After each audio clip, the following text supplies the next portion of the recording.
Sega.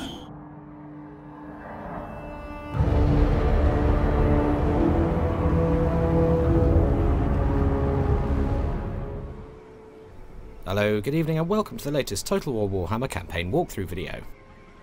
Today we'll be looking at the vampire counts and some of their unique game mechanics, technologies and battlefield units. So here we are, 112 turns into a campaign, and we've had some real commotion so far. After planting our flag firmly in Sylvania and dominating the surrounding vamp factions of Tempelhof and Schwarzhofen, we sort of accidentally went to war with the Greenskins. Pretty much every resource we had was poured into beating back the 4 greenskin doomstacks and assorted heroes that attacked Sylvania, and war making the strangest of bedfellows, we actually managed to tie up a defensive alliance with the dwarfs as we had a major, highly aggressive mutual enemy. During that period, the dwarfs also confederated with Zufbar, nearly doubling their settlement and army count. And despite the fact that our corrupted lands were causing the dwarfs attrition, they chose to sally an army out of Zufbar to help us out in the defence of Waldenhof here. As you can see, the dwarfs now form a solid buffer between us and the greenskins, and they've been steadily rolling them south since, leaving us a period of relative calm in which to focus on expanding northward. We've taken the town of Essen from Ostermark, and we're now gearing up for an assault on Beckhafen. Now, it feels pretty crucial that we capture Beckhafen, as north of that point, the Warriors of Chaos and the Norskans have been unleashing all hell, with armies of the damned pouring out of the Chaos Wastes. They're putting the northern part of the old world to the torch and seeding the land with chaos corruption. So they're hidden by the Shroud at the moment, but there's Chaos Warrior and Norscan armies here seething westward, threatening the lands of the Empire. So we need to exploit this period of calm at our end of the map, in preparation for the coming of this guy, Archaon the Ever-Chosen. Now, his army is currently encamped, as is the one next to him, probably recruiting, and actually this one seems to be exuding some kind of tentacular effect, so whatever is in that army is likely to be very nasty. So yes, Beckhafen is the point at which we're aiming to draw our line in the sand and mount the stoutest defence we can muster.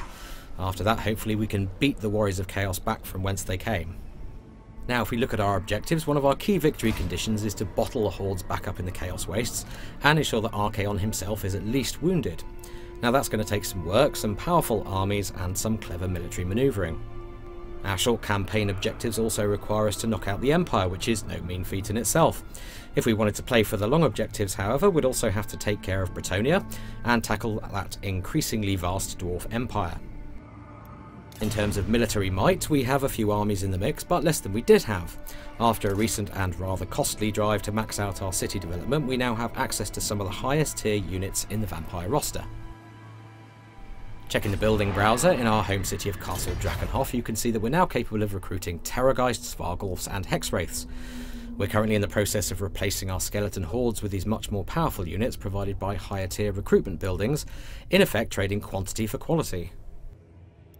And as you might expect, our turn-by-turn army upkeep costs are therefore beginning to spiral. We're now in a situation where we really need to make some land grabs, and these northeastern human territories are our best hope for that. Recruitment for the Vamps is done in 2 ways. Like any race, you can of course recruit units from buildings that you've built in certain provinces. The second way is to raise the dead, and this is done instantly. You get them the turn that you raise them. Now, corpses are plentiful in the old world, and wherever your lords are, they'll be able to raise from a limited pool of low-tier zombies and skeletons, which will replenish over time. However, large battles with high death tallies tend to seed the ground with a surfeit of corpses, increasing the odds of higher level undead appearing in the pool, and once the dust of the conflict has settled, you'll get an epic battle site marker like this one. Assuming you've already unlocked access to higher tier unit types through your buildings already, and if the sheer number of corpses resulting from such a huge battle is high enough, you may be able to raise those elite units from the ground. Manfred here is next to one such battle site, and you can see that the number of dead generated in this battle must have been pretty high because he has access to a much wider range of units, including Crypt Ghouls and Black Knights. Now, this isn't just a convenient way to bolster your armies with better quality troops when you're far from home. It also gets you thinking about how to generate rich, non-civic recruitment zones on the map. Manoeuvre 2 powerful enemies into war with each other through some Machiavellian diplomacy, draw them into mass conflicts like this, and your armies can benefit from the plentiful dead. Heinrich Kemmler was the legendary lord we chose to begin this campaign with. Manfred only came on the scene recently, and here he is besieging Beckhafen. He's up to level 12 now, and we've put a lot of points into his Lore of Vampires spell chain.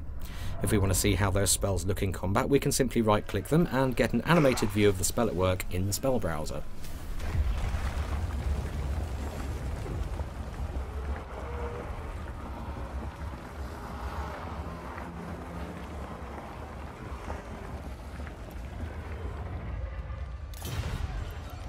On the character details panel here, you can manage the various magic items wielded by your lords and heroes. You can assign any items you've won to the currently selected character, though if an item is already assigned to someone else, you'll of course get a warning to inform you.